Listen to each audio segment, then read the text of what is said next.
యేసుని ప్రేమ ఛానల్కి స్వాగతం. దయచేసి ఈ ఛానల్ని లైక్ చేయండి, షేర్ చేయండి, సబ్స్క్రైబ్ చేయండి. తెలుగు డైలీ ఆడియో బైబిల్ దినవృత్తాంతములు మొదటి గ్రంథము 26వ అధ్యాయము. ద్వారపాలకుల విభాగమును గూర్చినది. ఆసాపు కుమారులలో కోరే కుమారుడైన మెషలెమ్యా కోరహు సంతతివాడు. మెషలెమ్యా కుమారులు ఎవరనగా జకర్యా జ్యేష్ఠుడు, ఎదీయవేలు రెండవవాడు, జబద్యా మూడవవాడు, ఎత్నీయేలు నాలుగవవాడు, ఏలాము ఐదవవాడు, యెహోహవాను ఆరవవాడు, ఎల్యోయేనాయ్ ఏడవవాడు. దేవుడు ఓబేదెదోమును ఆశీర్వదించి అతనికి కుమారులను దయచేసెను. వారెవరనగా షమయా జ్యేష్ఠుడు, యెహోజాబాదు రెండవవాడు, యోవాహు మూడవవాడు, శాఖారు నాలుగవవాడు, నెతనేలు ఐదవవాడు, అమ్మీయేలు ఆరవవాడు, ఇస్సాఖారు ఏడవవాడు, పెయిల్లెతై ఎనిమిదవవాడు. వాని కుమారుడైన షమయాకు కుమారులు పుట్టిరి. వారు పరాక్రమశాలులై ఉండి తమ తండ్రి ఇంటి వారికి పెద్దలైరి. షమయా కుమారులు ఓత్ని, రెఫాయేలు, ఓబెదు, ఎల్జాబాదు. బలాఢ్యులైన అతని సహోదరులు ఎలీహు, నెమఖ్యా. ఓబెదెదోము కుమారులైన వీరును, వీరి కుమారులను, వీరి సహోదరులను 62. వారు తమ పని చేయుటలో మంచి గట్టివారు. మెషలెమ్యాకు కలిగిన కుమారులను, సహోదరులను పరాక్రమశాలులు వీరు 18 మంది. మెరారీయులలో హోసా అనువానికి కలిగిన కుమారులు ఎవరనగా జ్యేష్ఠుడగు షిమ్రి. వీడు జ్యేష్ఠుడు కాకపోయినను వాని తండ్రి వాని జ్యేష్ఠ భాగస్థునిగా చేసెను. రెండవ వాడగు హిల్కీయా, మూడవ వాడగు టెబల్యాహు, నాలుగవ వాడగు జకర్యా. హోసా కుమారులను, సహోదరులను అందరూ కలిసి 13. ఈలాగున ఏర్పాటైన తరగతులను బట్టి యెహోవా మందిరములో వంతుల ప్రకారముగా తమ సహోదరులు చేయునట్లు సేవ చేయుటకు ఈ ద్వారపాలకులు అనగా వారిలోని పెద్దలు జవాబుదారులుగా నియమింపబడిరి. చిన్నలకేమి పెద్దలకేమి పితరుల ఇంటి వరుసను బట్టి ఒక్కొక్క ద్వారమునొద్ద కావలి యుండుటకై వారు చీట్లు వేసిరి. తూర్పు తట్టు కావలి షెలెమ్యాకు పడెను. వివేకము గల ఆలోచనకర్తయైన అతని కుమారుడగు జకర్యాకు చీటీ వేయగా ఉత్తరపు తట్టు కావలి వానికి పడెను. ఓబెదెదోమునకు దక్షిణపు వైపు కావలియు, అతని కుమారులకు అసుప్పీమను ఇంటి కావలియు పడెను. షుప్పీమునకును హోసాకును పడమటి తట్టుననున్న షెల్లెకెతు గుమ్మమునకు ఎక్కు రాజమార్గమును కాచుటకు చీటి పడెను. తూర్పున లేవీయులైన 6, ఉత్తరమున దినమునకు 4, దక్షిణమున దినమునకు 4, అసుప్పీమునొద్ద 2, బయట ద్వారమునొద్దను పడమరగా ఎక్కిపోవు రాజమార్గమునొద్దను 4, వెలుపటి త్రోవయందు 2 ఏర్పాటైరి. కోరే సంతతి వారిలోను మెరారీయులలోను ద్వారము కనిపెట్టు వారికి ఈలాగు వంతులాయెను. కడకు లేవీయులలో అహీయా అనువాడు దేవుని మందిరపు బొక్కసమును ప్రతిష్ఠితములగు వస్తువుల బొక్కసములను కాచువాడుగా నియమింపబడెను. లద్దాను కుమారులను గూర్చినది. గెర్షోనీయుడైన లద్దాను కుమారులు అనగా గెర్షోనీయులై తమ పితరుల ఇండ్లకు పెద్దలై ఉన్నవారిని గూర్చినది. యెహీయేలీ కుమారులైన జేతామును వాని సహోదరుడైన యోవేలును యెహోవా మందిరపు బొక్కసములకు కావలి కాయువారు. అమ్రామీయులు, ఇస్హారీయులు, హెబ్రోనీయులు, ఉజ్జీయేలీయులు అనువారిని గూర్చినది. మోషే కుమారుడైన గెర్షోమునకు పుట్టిన షెబూయేలు బొక్కసము మీద ప్రధానిగా నియమింపబడెను. ఎలీయెజరు సంతతి వారగు షెబూయేలు సహోదరులు ఎవరనగా వాని కుమారుడైన రెహబ్యా, రెహబ్యా కుమారుడైన యెషయా, యెషయా కుమారుడైన యెహోరాము, యెహోరాము కుమారుడైన జిక్రీ, జిక్రీ కుమారుడైన షెలోమీతు. యెహోవా మందిరము ఘనముగా కట్టించుటకై రాజైన దావీదును, పితరుల ఇంటి పెద్దలను, సహస్రాధిపతులను, శతాధిపతులను సైన్యాధిపతులను యుద్ధములలో పట్టుకుని ప్రతిష్ఠించిన కొల్ల సొమ్ము ఉన్న బొకసములకు షెలోమీతును వాని సహోదరులను కావలి కాయువారైరి. దీర్ఘదర్శి సమూయేలును, కీషు కుమారుడైన సౌలును, నేరు కుమారుడైన అబ్నేరును, సెరూయా కుమారుడైన యోవాబును ప్రతిష్ఠించిన సొమ్మంతయు షెలోమీతు చేతి క్రిందను వాని సహోదరుల చేతి క్రిందను ఉంచబడెను. ఇస్హారీయులను గూర్చినది, వారిలో కెనన్యాయును వాని కుమారులను బయటి పని జరిగించుటకై ఇశ్రాయేలీలకు లేఖికులుగాను న్యాయాధిపతులుగాను నియమింపబడిరి. హెబ్రోనీయులను గూర్చినది, హషబ్యాయును వాని సహోదరులను పరాక్రమశాలులను 1700 సంఖ్య కలవారు. వీరు యొర్దాను ఈవల పడమటి వైపున నుండు ఇశ్రాయేలీల మీద యెహోవా సేవను గూర్చిన నాటన్నిటి విషయములోనూ రాజు నియమించిన పని విషయములోనూ పై విచారణకర్తలుగా నియమింపబడిరి. హెబ్రోనీయులను గూర్చినది, హెబ్రోనీయుల పితరుల ఇంటి పెద్దలందరికీ యెరీయా పెద్దయాయను. దావీదు ఏలుబడిలో 40వ సంవత్సరమున వారి సంగతి విచారింపగా వారిలో గిలాదు దేశములోని యాజేరునందున్న వారు పరాక్రమశాలులుగా కనబడిరి. పరాక్రమశాలులగు వాని సహోదరులు 2700 మంది ఇంటి పెద్దలుగా కనబడిరి. దావీదు రాజు దేవుని సంబంధమైన కార్యముల విషయములోను రాజకార్యముల విషయములోను రూబేనీయుల మీదను గాదీయుల మీదను మనష్షే అర్ధగోత్రపు వారి మీదను వారిని నియమించెను. దినవృత్తాంతముల మొదటి గ్రంథము 27వ అధ్యాయము. జనసంఖ్యను బట్టి ఇశ్రాయేలీల పితరుల ఇంటి పెద్దలు, సహస్రాధిపతులు, శతాధిపతులు అనువారి లెక్కను గూర్చినది, అనగా ఏర్పాటైన వంతుల విషయంలో ఏటేటా నెల వంతున రాజునకు సేవ చేసిన వారిని గూర్చినది. వీరి సంఖ్య 24,000. మొదటి నెలను మొదటి భాగము మీద జబ్దీయేలు కుమారుడైన యాషాబాము అధిపతిగా ఉండెను. వాని భాగములో 24,000 మంది యుండిరి. పెరెజు సంతతి వారిలో ఒకడు మొదటి నెల సైన్యాధిపతులకందరికీ అధిపతిగా ఉండెను. రెండవ నెల వంతు అహోహీయుడైన దోదైదియు అతని భాగపు వారిదియు ఆయను. అతని భాగమందు మిక్లోతు అధిపతిగా ఉండెను. అతని భాగములో చేరిన వారు 24,000 మంది. మూడవ నెలను యెహోయాదా కుమారుడును సభాముఖ్యుడునగు బెనాయా అధిపతిగా ఉండెను. అతని భాగములో చేరిన వారు 24,000 మంది. ఈ బెనాయా ఆ 30 మంది పరాక్రమశాలులలో ఒకడై ఆ 30 మందికి అధిపతి అయ్యుండెను. అతని భాగమందు అతని కుమారుడైన అమ్మీజాదాబు ఉండెను.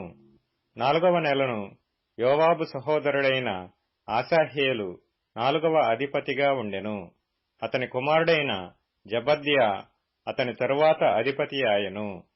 అతని భాగములో చేరిన వారు 24,000 మంది. 5వ నెలను ఇస్రాహేతీయుడైన షంహూతు అధిపతిగా ఉండెను. అతని భాగములో చేరిన వారు 24,000 మంది. 6వ నెలను తెకోవీయుడైన ఇక్కెషునకు పుట్టిన ఈరా అధిపతిగా ఉండెను. అతని భాగములో చేరిన వారు 24,000 మంది. 7వ నెలను ఎఫ్రాయిము సంతతి వాడును పెలోనీయుడైన హేలెస్పు అధిపతిగా ఉండెను. అతని భాగములో చేరిన వారు 24,000 మంది. 8వ నెలను జరహీల సంబంధుడును హుషాతీయుడునైన సిబ్బెకై అధిపతిగా ఉండెను. అతని భాగములో చేరిన వారు 24,000 మంది. 9వ నెలను బెన్యామీనీల సంబంధుడును అనాతోతీయుడునైన అబీయెజరు అధిపతిగా ఉండెను. అతని భాగములో చేరిన వారు 24,000 మంది. 10వ నెలను జరహీల సంబంధుడును నెటోపాతీయుడునైన మహరై అధిపతిగా ఉండెను.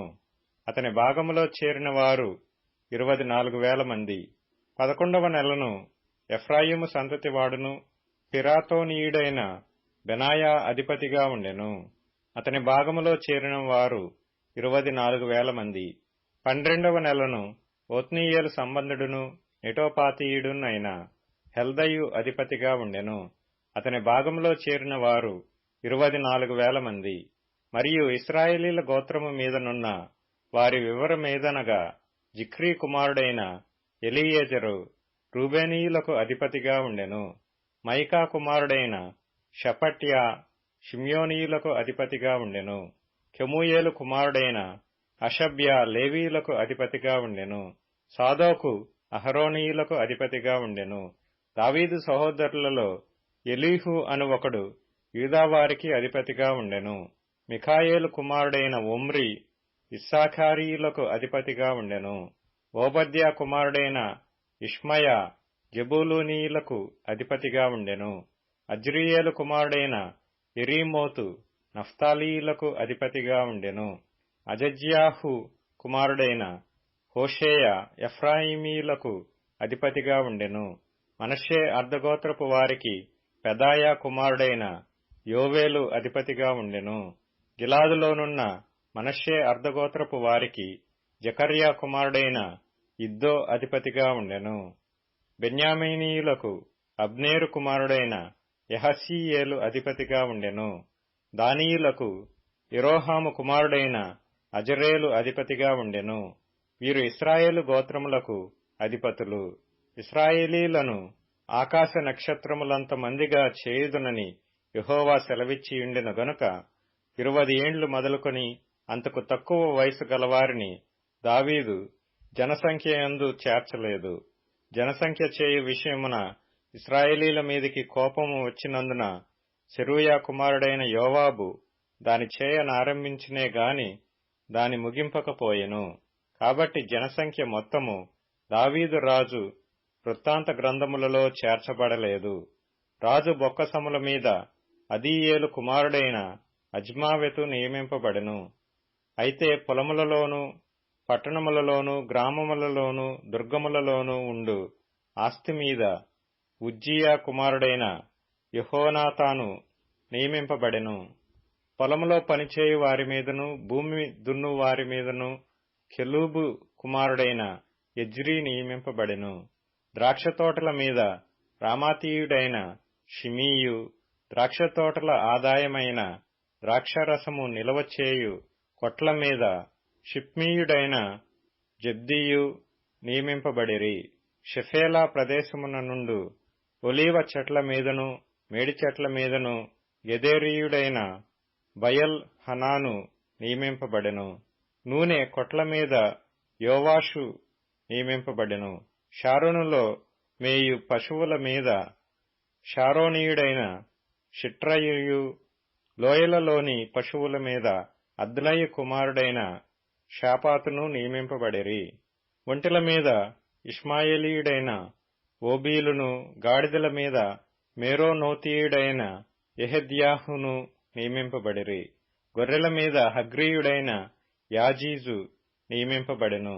వీరందరూ దావీదు రాజుకున్న ఆస్తి మీద నియమింపబడిన అధిపతులు. దావీదు పినతండ్రి అయిన యోనాతాను వివేకము గల ఆలోచనకర్తయ్యుండెను గనుక అతడు శాస్త్రిగా నియమింపబడెను.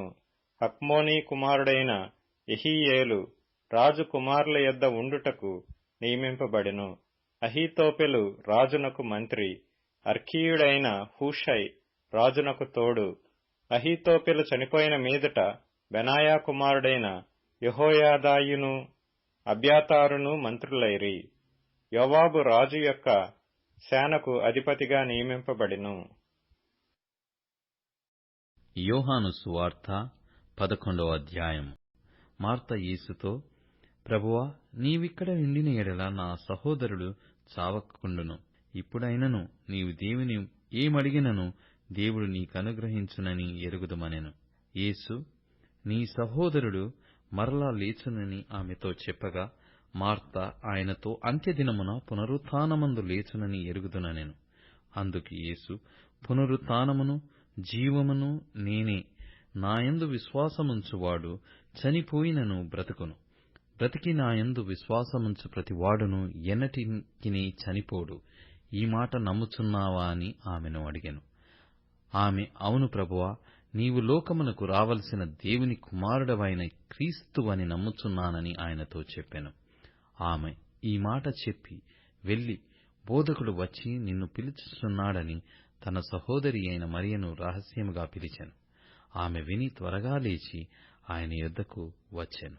యేసు ఇంకనూ ఆ గ్రామములోనికి రాక మార్త ఆయనను కలుసుకొనిన చోటనే ఉండెను గనక ఇంటిలో మరియతో కూడా నుండి ఆమెను ఓదార్చుచుండిన యూదులు మరియ త్వరగా లేచి వెళ్ళుట చూచి ఆమె సమాధి యొద్ద ఏడ్చుటకు అక్కడికి వెళ్ళుచున్నదనుకొని ఆమె వెంట వెళ్ళిరి.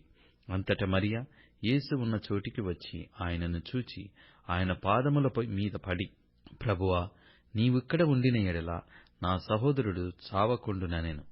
ఆమె ఏడ్చుటయు ఆమెతో కూడా వచ్చిన యూదులు ఏడ్చుటయు యేసు చూచి కలవరపడి ఆత్మలో మూలుగుచు అతని నెక్కడ ఉంచితిరని అడగగా వారు, ప్రభువా, వచ్చి చూడుమని ఆయనతో చెప్పిరి.